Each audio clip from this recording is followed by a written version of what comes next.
This is a battle in the new era tournament. Blademaster of the Wolf clan commanding the Sissynids Empire, and USSR Saint Flammy commanding the Jutes. You know who I have to root for in this matchup. The Jutes, of course. But it doesn't look like Saint Flammy has followed the sacred rules of unit upgrading. Let's just first have a look at Blademaster's build. He has 6 Grifponvar cataphracts, and they are vanilla, of course. Then he has 2 Persian mounted warriors, single bronze. He has a total of 4 Persian brigade. These are kind of like freemen, a bit more expensive, but their offensive stats are impressive. It's just that they die very easily. But I mean, how can you not love these guys? Then we have the elite Dalemite infantry. So expensive, so shit. Very good defensive stats, just not great offensively. But they are a very good defensive unit. And Blademaster has brought 1, 2, 3, 4 Dalemites. He has 3 Armenian slingers, Persian noble, fair type of character. That's the general. And that's his build. So for the Jute player here, this is the problem here. You don't need to upgrade Hirdman to triple gold. They are absolutely fine vanilla. And doing this, he has only 6 cavalry units. And let's see, he also has 5 Nordic bows, 2 Royal Huskars, and a Nordic Warlord Commander General. Now, if he would have put these upgrades on his Nordic Horse Lords, that would have been a much wiser choice. Now he is in the situation of being up against, let's see here, Blademaster has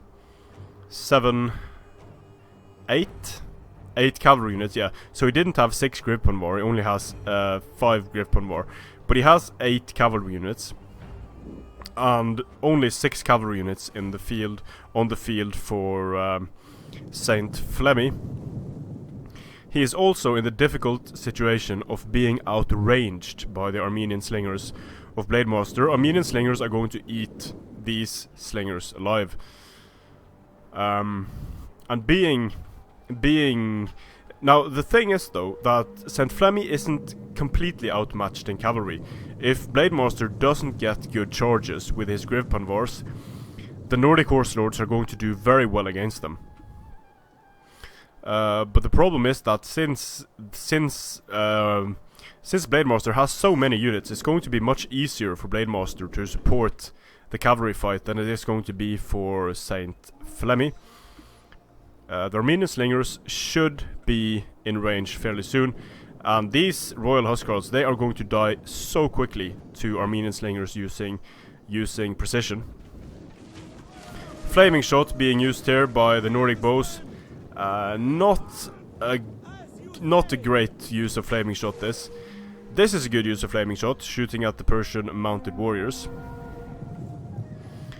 doing a bit of damage here. And you can see that the Armenian slingers are already in range. They are already laying down the hurt on some Nordic bows.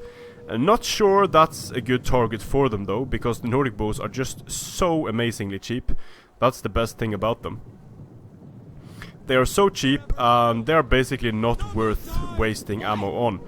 But they are doing a good job firing here, and good charge by the Nordic Horse Lords into the side of the Persian mounted.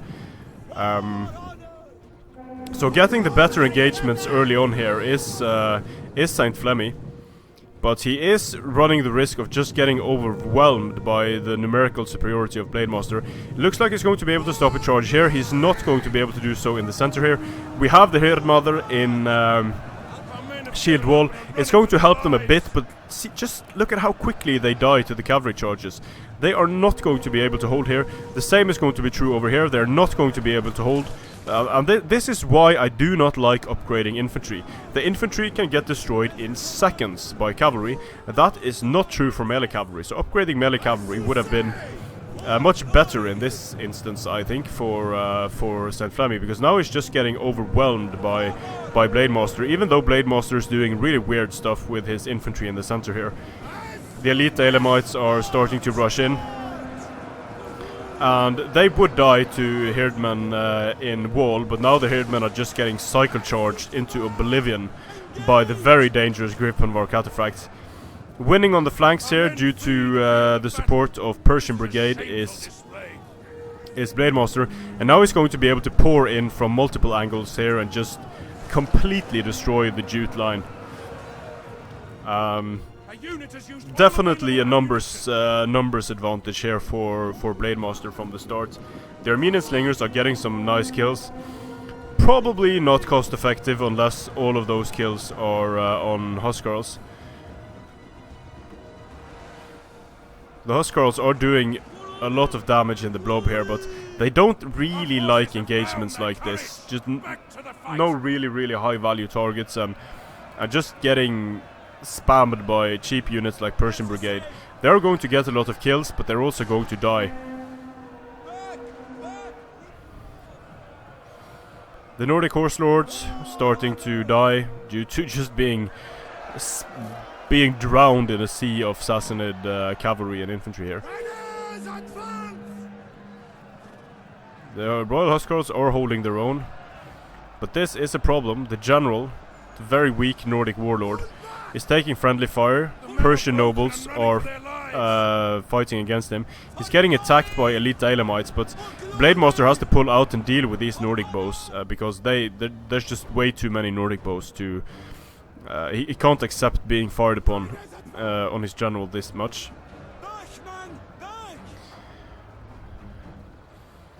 And overall, now the cheap Persian Brigade starting to break here, but they have done a good job. They have died for their country.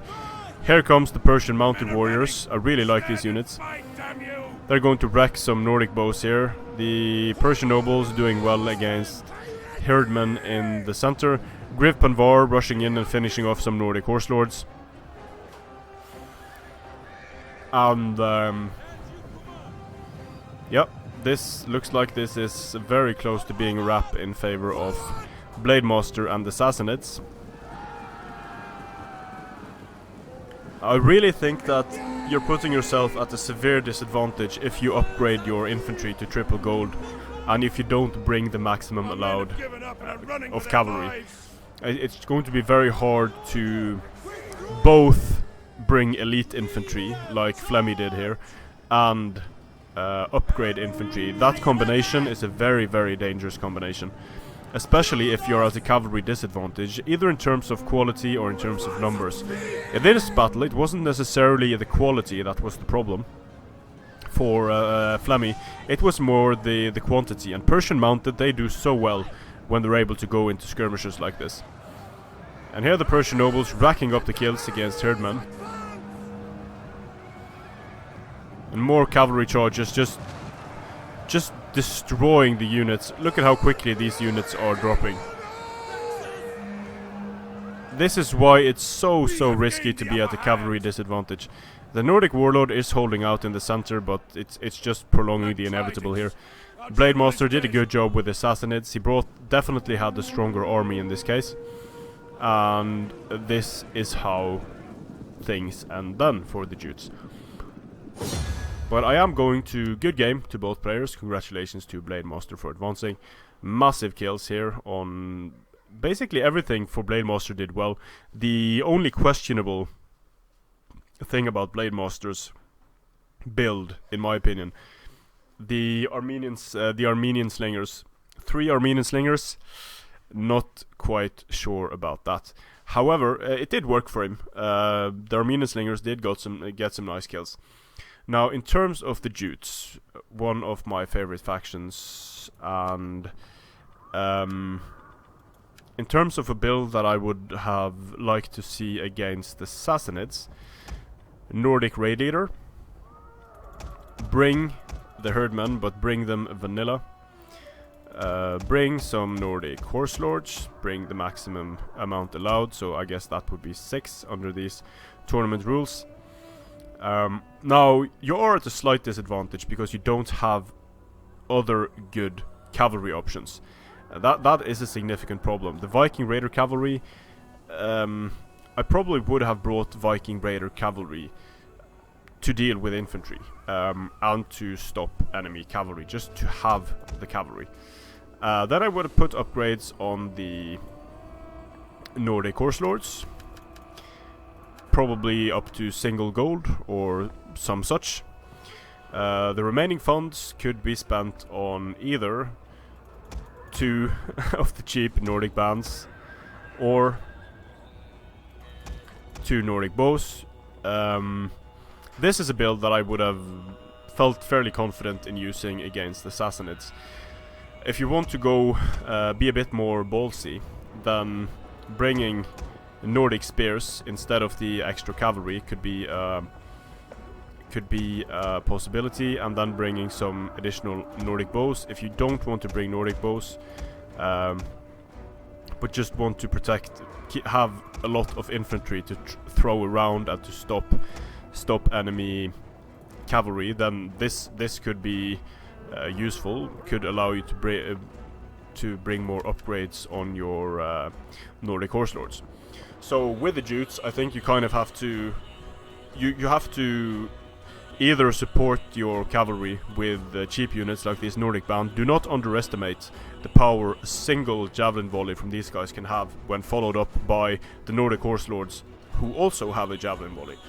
So definitely against the Sissynids, do not upgrade Herdman. It can be tempting, but you really need your cavalry advantage against the skirmishers, infantry and cavalry of the Sissynids.